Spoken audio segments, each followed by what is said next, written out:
permet de passer avant Guillaume de Thielois, pour la simple raison que je vais en fait introduire son propos.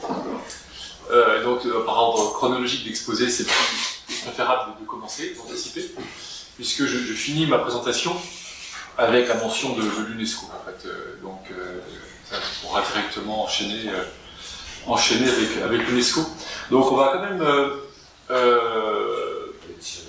sauter peut-être quelques étapes dans l'exposé historique de l'eugénisme depuis Darwin. Alors, le sujet de ma présentation est eugénisme et contrôle des naissances. On voit bien le lien évidemment foncier qu'il y a entre les deux, le contrôle des naissances étant un moyen de l'eugénisme. Ma présentation a un caractère historique, de présentation de déroulé d'événements. L'objectif est de vous montrer comment le mouvement contrôle des naissances que nous connaissons au XXe et au XXIe siècle trouve directement son origine, ou l'une de ses origines, dans l'eugénisme, et le traduit en fait, le réalise, le met en œuvre en politique. Voilà, donc c'est vraiment la traduction sociale et politique de l'eugénisme, ou l'une de ses traductions. Donc voilà les liens entre contrôle des naissances, en anglais birth control, et l'eugénisme, sa traduction en politique jusqu'à l'après-guerre, puisque finalement, dans l'après-guerre, tout est quasiment posé dans les années 50, on va dire, première moitié des années 50.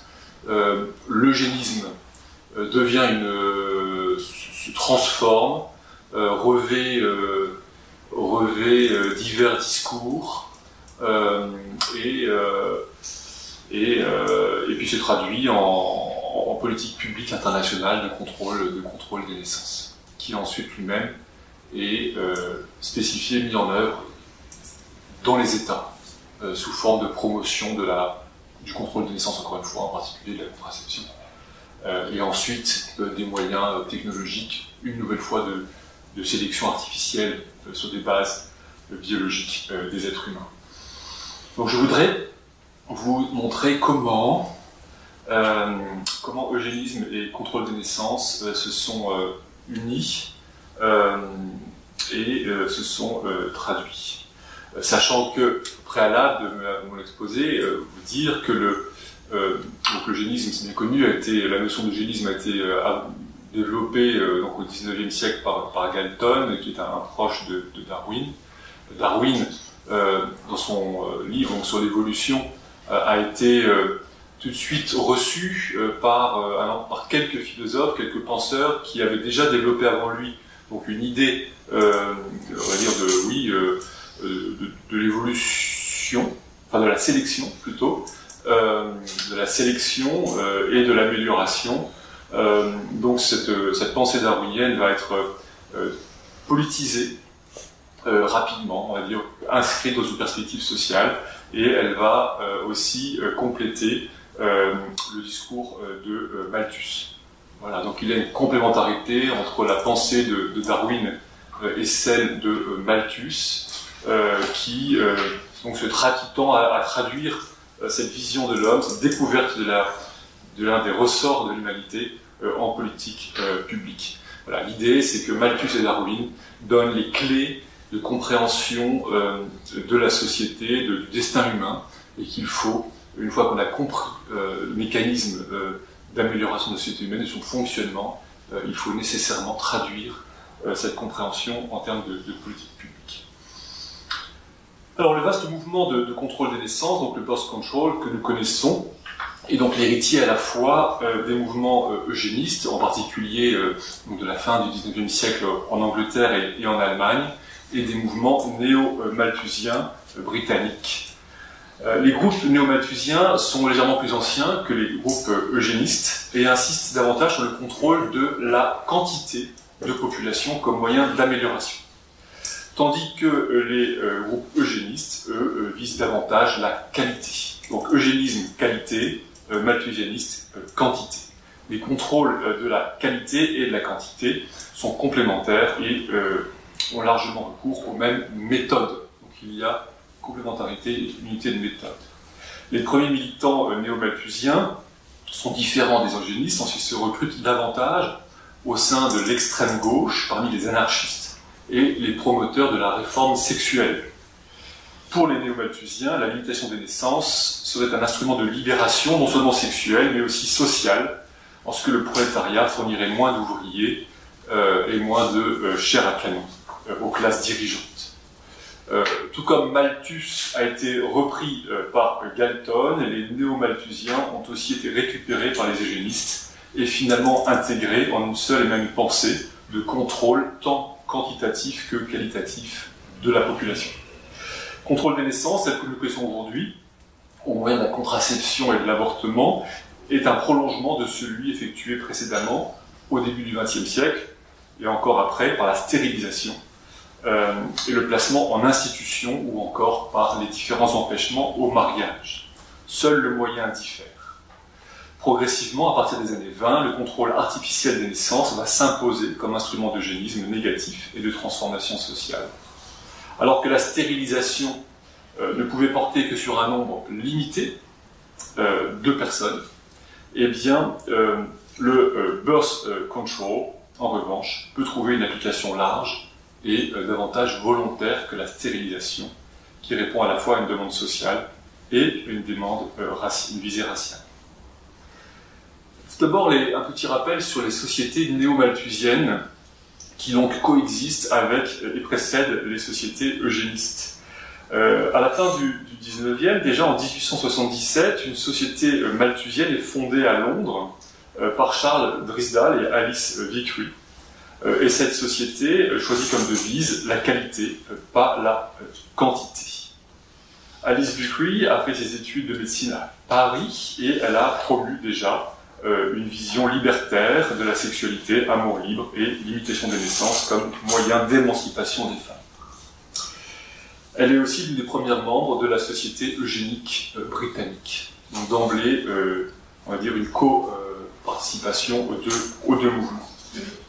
Et c'est sur la base de cette société malthusienne que va se développer le mouvement du birth control. À Paris, à la même époque, Paul Robin est aussi l'un des premiers à associer les pensées néo-malthusiennes avec le mouvement libertaire. Il est pédagogue et libertaire, membre de la Première Internationale et proche de Ferdinand Buisson.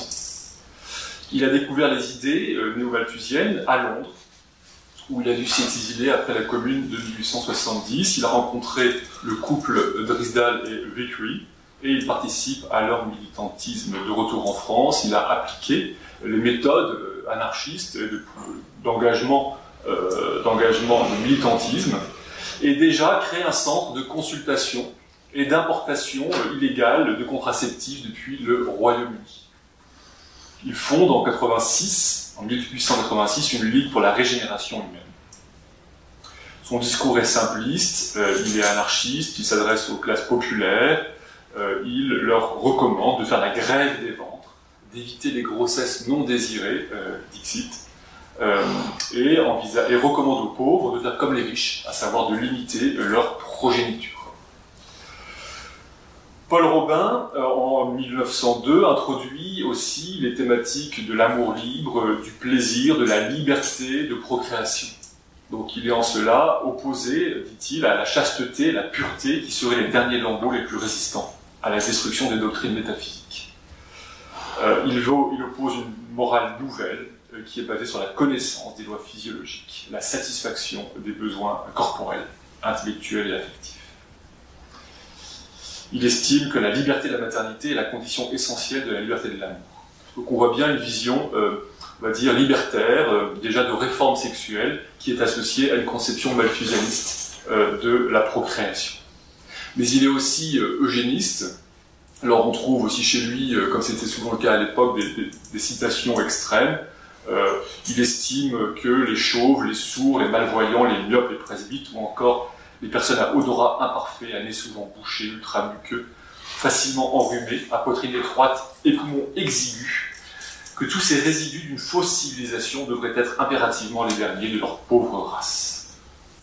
Et il espère l'avènement d'une nouvelle race scientifiquement tant améliorée, devant laquelle devront vite disparaître l'état d'abruti.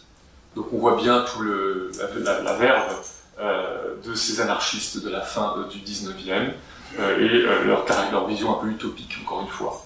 Lui-même se suicida en 1912, après avoir publié en 1901 une brochure qui s'appelle « Technique du suicide », et on voit bien que pour lui, la maîtrise de la procréation et la maîtrise de la mort sont les deux versants d'une même maîtrise de la vie.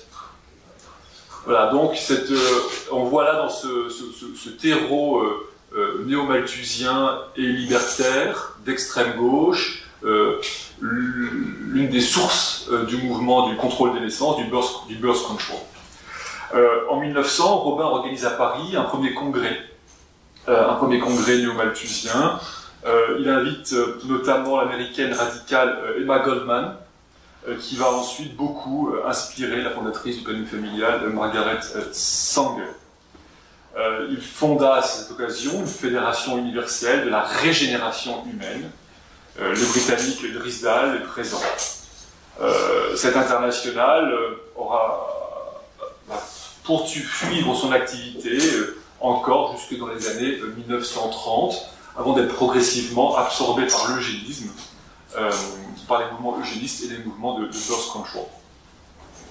Alors, néo-malthusiens et eugénistes ont beaucoup en commun, donc leurs réseaux et organisations vont progressivement se confondre, mais ils seront à leur tour récupérés par le mouvement du birth control, qui en fait une synthèse à la fois antinataliste, féministe et eugéniste. Donc cette synthèse nouvelle, donc de ses origines donc antinatalistes, féministes et libertaires et eugénistes, est réalisée en particulier et mise en œuvre en particulier par Margaret Sanger et Mary Stokes, dans un but à la fois social et racial. Et donc la cause du birth control, notion inventée par Margaret Sanger, prolonge le discours eugéniste et lui permet d'être mis en œuvre d'une façon nouvelle, moins contraignante et davantage sociale, s'inscrivant donc dans cette perspective eugéniste, féministe et progressiste. Alors, quelques mots sur l'œuvre de Margaret Sanger qui est bien connue, mais qui vraiment procède à la fusion des éléments constitutifs donc du birth control et transforme ces éléments en visée politique. Donc son œuvre de Margaret Sanger, qui a vécu entre 1889 et 1966, donc, témoigne de la filiation et la complémentarité entre mouvements libertaires, néo-malthusiens et eugénistes. C'est une féministe radicale qui était proche initialement des mouvements d'extrême gauche et qui a étendu son militantisme à la promotion du contrôle artificiel des naissances. Aux États-Unis, elle est elle-même proche de Emma Goldman, dont on a parlé précédemment, avec qui elle partage l'adhésion à un même syndicat anarchiste. C'est Goldman qui, elle-même, donc, a été initiée par Robin, qui à son tour initie Sanger au néo-malthusianisme et qui l'incite à voyager en Europe, ce que Sanger fit en 1913 pour y apprendre les techniques déjà de contraception et de militantisme, encore une fois auprès des militants du mouvement de la régénération humaine de Robin. Toute sa vie, Sanger garde contact avec les Français comme Paul Robin, qui régulièrement lui demande de l'argent pour payer ses frais de justice. L'année suivante, Sanger va en Angleterre pour échapper à des poursuites judiciaires, et là, elle fit la connaissance de Vickery et de Drysdale, donc Vickery, fondatrice de la Ligue malthusienne, mais plus encore, elle fit la connaissance de Havelock Ellis, le fameux fondateur de la réforme sexuelle. Celui-ci aussi est néo-malthusien et l'un des tout premiers sexologues, faisant la promotion d'une libération et de la réforme sexuelle. Donc, Ellis fut non seulement l'un des innombrables amants de Margaret Sanger, mais il fut surtout son maître à penser, sa référence en termes de vision de la femme. Vickery et Ellis sont tous les deux aussi fondateurs de la société eugénique britannique. Donc on voit bien toujours ce même terreau à laquelle Sanger à son tour va adhérer.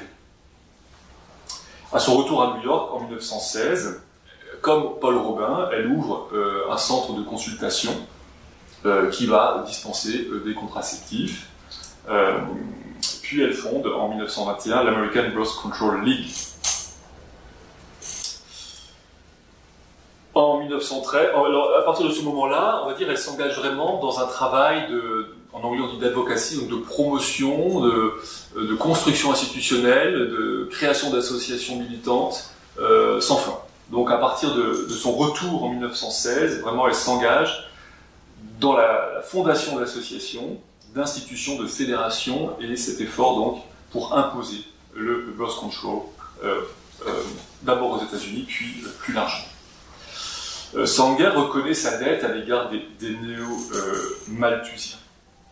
Elle recrute comme secrétaire de sa Birth Control Information, enfin du Birth Control International Information Center, qui est l'un des centres qu'elle dirige. Elle recrute comme secrétaire l'ancien secrétaire général de la Ligue malthusienne, Olive Johnson, qui explique que son travail finalement est quasiment le même dans les deux instances. Voilà, donc il y a même aussi un passage du personnel, on va dire, du cadre de Ligue néo-malthusienne au cadre du birth control. Et donc Margaret Sanger doit choisir un nom à donner à son mouvement, et donc avant de trouver birth control, elle envisage d'appeler son mouvement soit déjà Ligue néo-malthusienne, c'est la première nom qu'elle pense donner, donc en filiation directe, ou alors maternité volontaire, génération constructive, limitation familiale. Donc elle hésite entre ces termes, puis elle en vient à choisir l'idée centrale de contrôle, qu'elle applique ensuite à différentes notions: contrôle de la population, contrôle de la race, contrôle du taux de natalité, et puis finalement elle en vient à choisir contrôle des naissances. Et donc c'est ainsi qu'elle choisit le terme birth control, contrôle des naissances. Après toutes ces hésitations, ça montre bien le contexte. Elle le décrit ainsi: le contrôle des naissances, souvent dénoncé comme une violation de la loi naturelle, n'est ni plus ni moins que la facilitation du processus de désherbage des inaptes, de prévention de la naissance des déficients ou de ceux qui deviendront déficients. Donc, vision très, très claire, effectivement, très eugéniste, très néo-malthusienne de la procréation et du contrôle de la naissance. Dans la Ligue, donc les principes fondamentaux de la Ligue qu'elle fonde sont aussi très explicites. Alors je vais citer, si vous voulez bien, un élément. Pour elle, partout, nous voyons la pauvreté et les familles nombreuses aller main dans la main. Ceux qui sont moins aptes à transmettre la race se multiplient plus rapidement. Les personnes qui ne peuvent pas soutenir leur descendance sont encouragées par l'Église et par l'État à produire des familles nombreuses. De nombreux enfants ainsi obtenus sont malades ou faibles d'esprit. Beaucoup deviennent criminels. Le poids social de tous ces types indésirables doit être supporté par les éléments sains de la population. Les finances qui devraient être employées pour élever le niveau de notre civilisation sont détournées pour l'entretien de ceux qui n'auraient jamais dû naître. Donc, on voit bien effectivement la constance du discours malthusien. Et donc cette société, cette ligue, se donne pour objectif d'éduquer la population et de convaincre les autorités publiques. Alors effectivement, Margaret Sanger, l'image de Margaret Sanger est souvent favorable, souvent belle. Elle est présentée comme une héroïne de la cause féministe du XXe siècle, mais elle aussi mérite d'être revisitée, d'être à nouveau lue. Ses archives personnelles sont en partie accessibles sur Internet, on peut trouver sa correspondance, en plus de ses livres qui sont bien connus. Alors dans son livre central, Le pivot de la civilisation, elle expose donc de façon complète sa pensée en 1922. Donc elle cherche à convaincre les élites de la nécessité absolue pour l'humanité, donc d'adopter le birth control. Elle refute non seulement les objections, mais elle passe aussi en revue les principaux arguments au soutien de sa cause, au regard de la maternité, de la mortalité infantile, de la pauvreté, de l'eugénisme et de l'avenir de la race. Elle veut convaincre les eugénistes que le contrôle des naissances est le meilleur moyen pour mettre en œuvre leur politique. mais aussi elle veut convaincre les socialistes que cette vision n'est pas incompatible avec le marxisme et qu'elle peut améliorer la condition des prolétaires. Elle estime aussi que le contrôle des naissances est un puissant pivot par lequel transformer la société.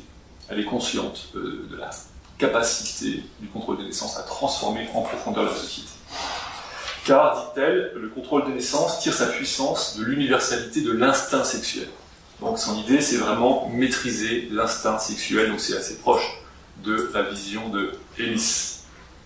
Maîtriser l'instinct sexuel, c'est maîtriser notre existence. Jusqu'alors, la maîtrise de la reproduction n'était envisagée que sous des formes contraignantes, qu'il s'agisse de l'abstinence sexuelle ou de la stérilisation. Sanger recommande la libre diffusion et la publicité des méthodes de contraception, à l'inverse de la contrainte. Donc elle, c'est une vision libertaire plutôt que la contrainte en matière sexuelle. Elle promeut une nouvelle morale et attaque vivement non seulement l'Église catholique, mais aussi les œuvres sociales qui contribuent à la survie des inaptes. Elle rêve d'une société débarrassée des classes miséreuses et des tares supposées héréditaires. Et elle veut que les femmes soient libérées de l'esclavage, de la maternité. Donc son idée fondamentale est que le contrôle de l'instinct sexuel est le contrôle et la rationalisation de l'instinct sexuel. Il faut mettre à nu la sexualité, la libérer, en libérer l'humanité. Et d'abord les femmes, d'une morale contraignante, de la honte, de l'ignorance, d'une procréation subie. En fait, elle veut libérer l'humanité de l'animalité propre à la sexualité, elle veut spiritualiser la sexualité. Et donc elle propose, plutôt que de contraindre l'homme, de neutraliser les effets de la sexualité en la libérant par la contraception. Et donc en cela, elle s'inspire de la Ligue mondiale de la réforme sexuelle de Ellis. Sanger voit dans la puissance incontrôlée de l'instinct sexuel l'une des grandes causes de la misère humaine, de la pauvreté, de la surpopulation, de la dégénérescence, de la misère sexuelle, du travail des enfants. Pour elle, la société ne peut pas résoudre le problème de la faim, F-A-I-M, tant qu'elle n'aura pas reconnu la force titanique de l'instinct sexuel. Ce fut là sa grande illumination.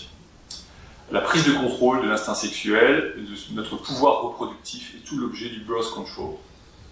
Cette idée, donc Margaret Sanger va la déployer durant toute sa vie.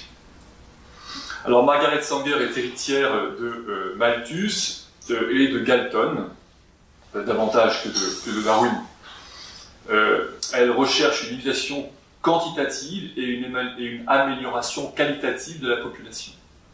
L'approche quantitative est néo-malthusienne, l'approche qualitative est eugéniste. Les deux approches se rejoignent, avec l'idée que la pauvreté et la déficience héréditaire seraient liées, d'une part parce qu'elles s'engendreraient mutuellement, et aussi parce que les pauvres auraient une tendance à se reproduire plus rapidement que les personnes supérieures.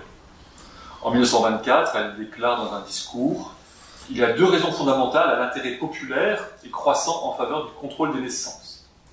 La civilisation est fondée à deux problèmes graves, celui de la pression démographique sur l'approvisionnement alimentaire, donc Malthus, et celui de concilier l'humanisation, dans la conception sociale, avec l'amélioration de la race, donc eugénisme. Beaucoup croient que le contrôle des naissances est la clé pour ces deux problèmes. Le contrôle des naissances, réponse à Malthus et à l'eugénisme, et à Galton. Margaret Sanger est aussi, à la différence d'autres, opposée à l'eugénisme positif, parce qu'elle estime que le monde est déjà trop peuplé. Elle estime qu'avoir une famille nombreuse est immoral, car ce serait perpétuer les maux de la société. Pour elle, je cite, il faut les extirper jusqu'à la racine. Et elle déclare que la chose la plus élémentaire, la plus clémente que la famille nombreuse fait à l'un de ses membres en bas âge est de le tuer. Donc Margaret Sanger, donc fondatrice du planning familial, donc effectivement a cette vision malthusienne, la chose la plus clémente pour une famille est de tuer ses enfants.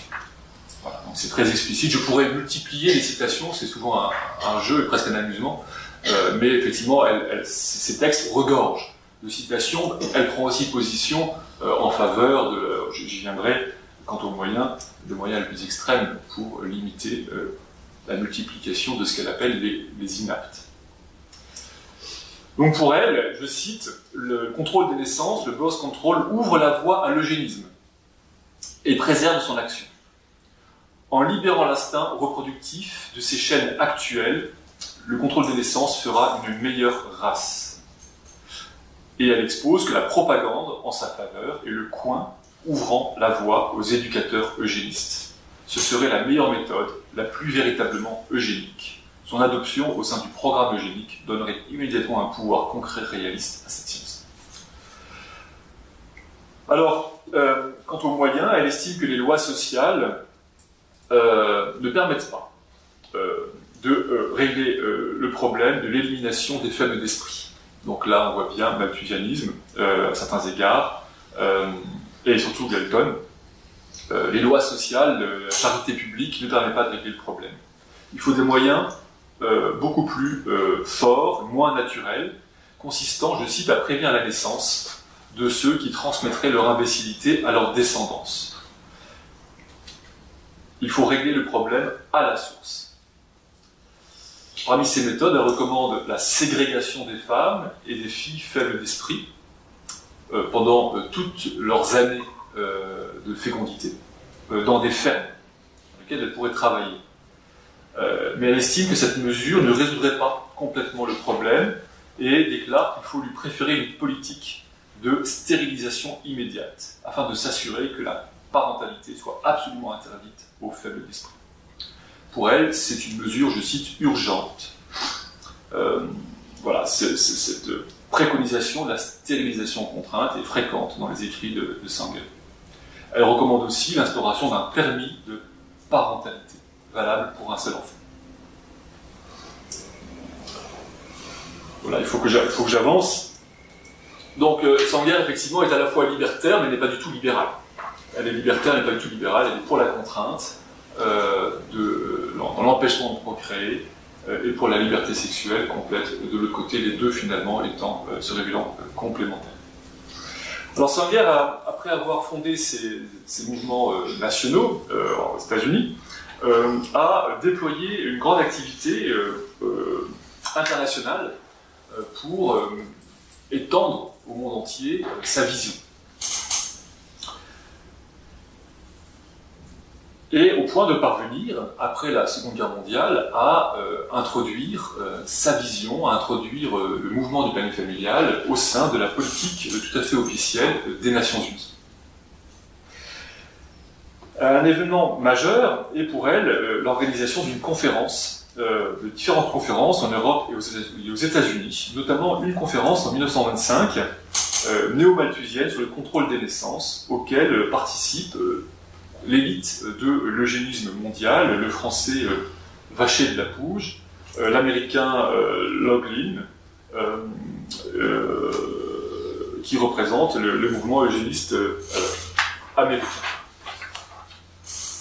Mais plus encore, c'est son congrès organisé à Genève, à la Société des Nations en 1927. Donc dès 1927, elle arrive à inscrire son militantisme donc, dans un cadre officiel à la Société des Nations, donc ancêtre de l'ONU, à Genève, où elle parvient, avec l'aide de Julian Huxley, qui est le petit-fils de l'éditeur de Darwin, elle parvient à rassembler 300 experts en biologie, en statistique, en sociologie, à Genève. Et grâce à l'aide de Huxley et au financement de la fondation Rockefeller, elle rassemble des personnes comme donc Huxley, Haldane, Davenport, on retrouve Drysdale, donc toute l'élite du mouvement eugéniste et des mouvements néo-malthusiens, à la fois de droite et de gauche. Mais elle invite aussi, donc en 1927, les Allemands Bohr et Fischer, qui sont eux des héritiers de la filière allemande de l'eugénisme, de Haeckel, de l'hygiène raciale. Donc c'est la branche allemande, donc elle rassemble la branche britannique de souche, on va dire, le néo-malthusianisme. Elle rassemble les cousins américains, donc par la présence de Davenport, notamment. Elle rassemble aussi des eugénistes de gauche, des biologistes de gauche comme Haldane, et puis des personnes qui deviendront engagées dans le régime nazi, comme Fischer et Bohr. Mais il y a aussi H.G. Wells qui est présent, mais aussi, ainsi que Keynes, qui sont présents à ce grand rassemblement. Donc là, on assiste vraiment à la fondation, en 1927, des bases du grand mouvement international de contrôle des naissances. Donc on voit cette fondation initiée par Sanger, réalisée en fait grâce à l'intelligence de Huxley et à l'argent de Rockefeller, et qui rassemble donc toutes ces personnalités à la Société des Nations. Est alors fondée l'Union internationale pour l'étude scientifique des problèmes de population à l'occasion de ce congrès, donc UIESP, qui ensuite donc va organiser d'autres congrès, notamment le congrès à Berlin en 1935. Donc 35, c'est après 33. C'est après les lois de 33. Donc congrès à Berlin en 35 et encore congrès à Paris en 37. Donc cette union internationale existe encore à ce jour et il est domicilié à l'INED, en France, à Paris. Donc la complémentarité entre contrôle des naissances et eugénisme est perçue très tôt aussi par, bien sûr, les eugénistes eux-mêmes, qui acceptent finalement de se raccrocher à la dynamique de Margaret Sanger, avec une certaine tension, parce que Margaret Sanger est quand même issue des mouvements plutôt anarchistes, et donc elle a un militantisme très affiché, tandis que les eugénistes, eux, se présentent comme des hommes sérieux, comme des scientifiques. Et donc pour eux, Sanger est un trublion qui a beaucoup d'énergie, beaucoup d'idées, mais qu'il faut quand même garder un peu à l'écart, donc ils discutent sur des questions de personnalité, ils craignent que Sanger nuise à la réputation de l'eugénisme. Voilà. Alors oui, c'est l'inverse. C'est l'eugénisme qui nuit à la réputation de Sanger. Voilà. Donc et donc on voit ces fondations, ces grands fondements de la politique actuelle. Alors 1935, donc le congrès à Berlin de cette même Union internationale, alors présidé par Eugen Fischer. Eugen Fischer est de l'Institut Kaiser-Wilhelm, l'un des deux instituts Kaiser-Wilhelm. Donc Fischer est totalement intégré dans le dispositif allemand de l'époque, de contrôle des naissances et contrôle qualitatif de la population. Fischer donc déclare dans l'introduction, donc il préside le congrès, le plus grand et plus important devoir de chaque peuple est d'entretenir les lignées héréditaires saines. Le président d'honneur du congrès est le ministre du Reich, Frick, voilà, qui se finira donc pendu après une condamnation à Nuremberg. Les Américains Henry Laughlin et Clarence Campbell sont vice-présidents donc de ce beau congrès. Donc Fischer fut aussi l'un des théoriciens du racisme nazi et des lois raciales de 1935 et membre du parti. Laughlin, quant à lui, est connu pour être l'un des inspirateurs principaux de la loi allemande de 1933 sur la stérilisation.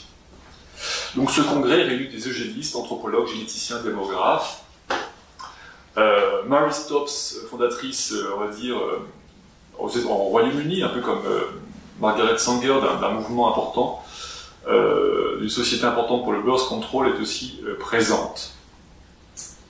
Le juriste Rüttke, Falk Rüttke, qui est le concepteur aussi des lois allemandes sur la stérilisation, fait un long exposé pour expliquer les lois allemandes et montrer en quoi elles respectent parfaitement les standards scientifiques et politiques modernes de l'époque.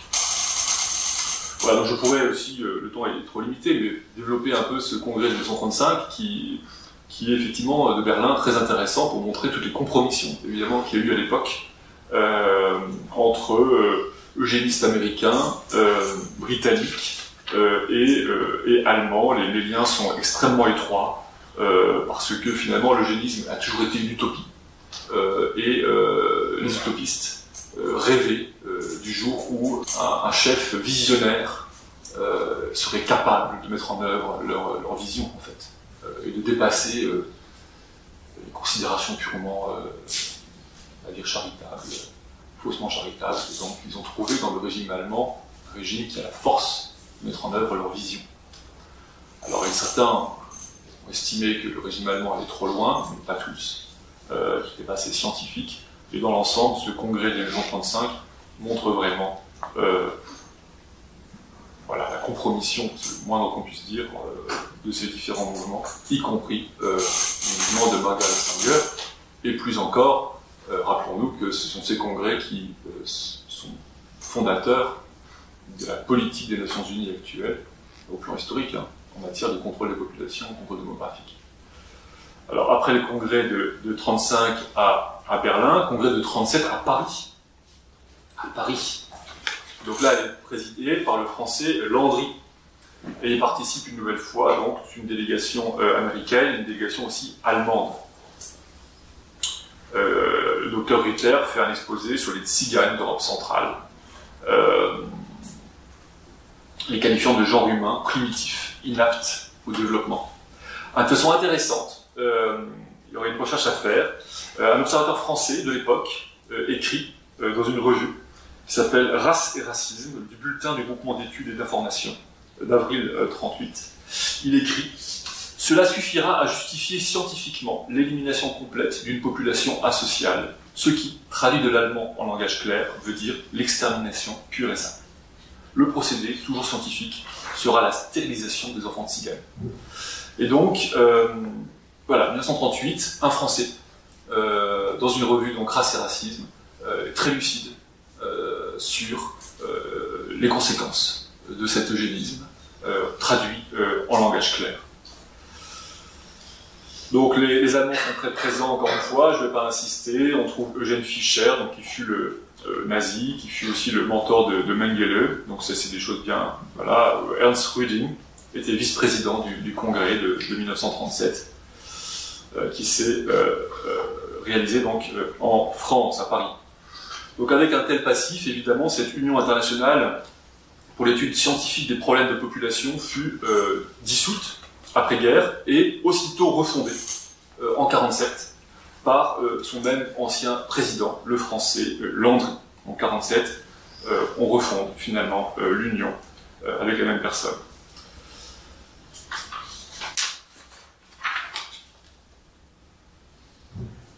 Alors après la Seconde Guerre mondiale, je vais accélérer, j'arrive à la fin. Le discours, bien sûr, doit s'adapter. Les mêmes personnes existent, finalement les mêmes scientifiques, généralement, enfin les scientifiques ne sont pas tous rejetés, et certains poursuivent leur carrière. Les médecins allemands, seule une minorité des médecins a été condamnée, des scientifiques allemands poursuivent leur carrière en Allemagne ou aux États-Unis. Et comme j'ai dit, les principales fondations, institutions, passent à travers la condamnation de Nuremberg, qui reste très superficielle à l'égard de l'eugénisme. Les procès de Nuremberg ne disent pas grand-chose de l'eugénisme. Ils ont simplement condamné les expérimentations, ils ont condamné les avortements forcés, mais ils sont restés silencieux sur les stérilisations forcées. Et il n'y a pas de mention vraiment de l'eugénisme. Toutefois, le discours eugéniste va se renouveler, et il ne va plus agiter la peur de la dégénérescence. Donc dégénérescence, c'était la peur agitée précédemment, mais une nouvelle peur la remplace, celle de la surpopulation. Et donc on voit le discours, les motifs mis en avant, qui sont renouvelés. Voilà, on ne parle plus de dégénérescence de la race, mais on parle de surpopulation qui menace tout autant, finalement, à l'avenir de l'humanité que la dégénérescence. Donc il y a toujours ce mécanisme d'agiter une peur. Il y a une peur, une menace sur l'humanité qui exige une réaction politique importante de contrôle des populations, de contrôle des naissances. Alors, on passe sous silence le côté qualitatif, mais on conserve le côté quantitatif du contrôle des naissances, après la Seconde Guerre mondiale. Mais ce sont les mêmes personnes qui, simplement, changent, qui modifient leur discours. Huxley, avant la guerre, et je pense que Guillaume de Tchelois aura tout le loisir de développer, je ne vais pas empiéter sur sa présentation, parler des deux côtés, quantitatif et qualitatif. Après, il continue, il conserve des éléments sur le qualitatif, mais s'investit davantage dans le contrôle quantitatif. Donc l'idéologie eugéniste survit à la Seconde Guerre mondiale et conserve ces deux versants, qualitatif par la génétique et quantitatif par le contrôle des naissances et de la population.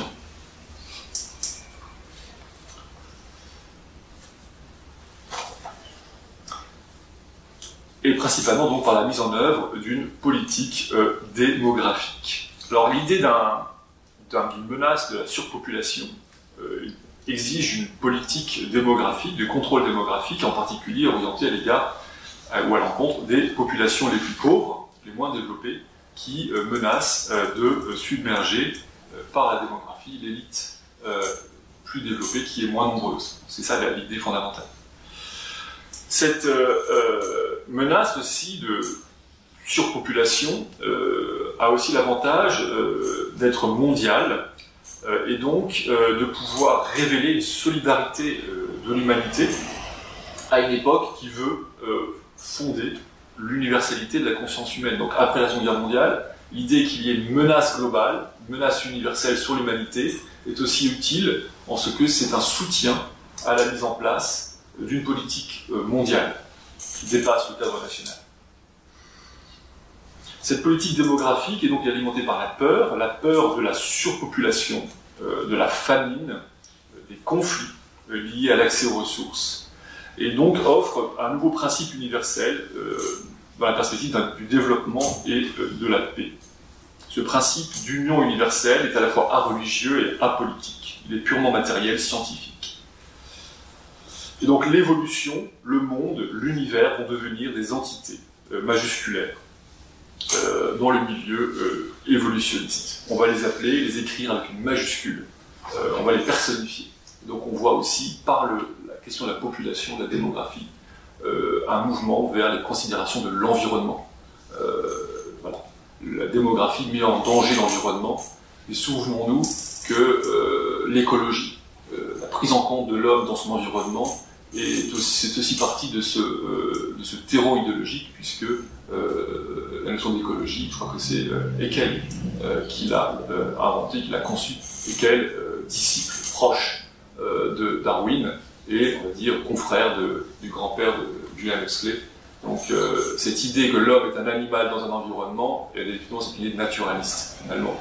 Donc on conserve ce même terreau naturaliste. Il s'exprime différemment.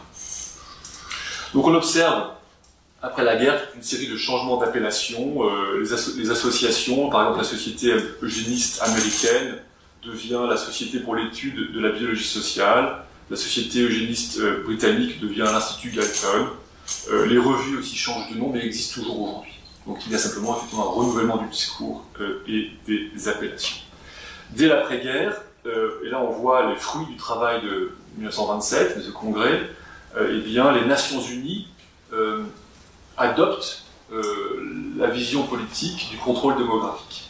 Et donc dès octobre 1946, le Conseil économique et social des Nations Unies, donc l'ECOSOC, institue une commission de la population, donc dès 1946, qui a pour mission principale d'étudier, cite, les problèmes de population. Donc on retrouve toujours cette idée de problème de population et l'interdépendance entre économie et démographie. Mais plus encore, qui vise à identifier des mesures destinées à influencer, à influer sur l'importance numérique et sur la composition des populations, ainsi que sur les modifications que subissent l'une et l'autre. Donc on voit bien, traduit en termes onusiens, l'essentiel de la vision de 1927, de la vision du contrôle des populations, à la fois malthusien, eugéniste, mais dans un discours adouci. Les diplomates catholiques et soviétiques ne s'y trompent pas en 1946, ils dénoncent cette commission comme étant purement malthusienne. La même année, l'Union internationale pour l'étude des problèmes scientifiques est donc refondée, réactivée en 1947, comme je l'ai dit, avec son siège à l'INED. C'est toujours Adolphe Landry qui en assure la présidence. Landry avait participé en 1937 au congrès de Berlin, et là seulement la référence aux problèmes de population est supprimée. On ne parle plus simplement que de l'étude scientifique de la population. Alors, petite chose amusante, donc cette Union internationale donc, a son siège à l'INED, qui a lui-même récupéré son siège de la Fondation Carrel. Je pense que c'est sans d'art connaît bien l'histoire. Donc il y a toujours une petite filiation amusante. Voilà, les appellations changent, mais certaines choses restent. Voilà.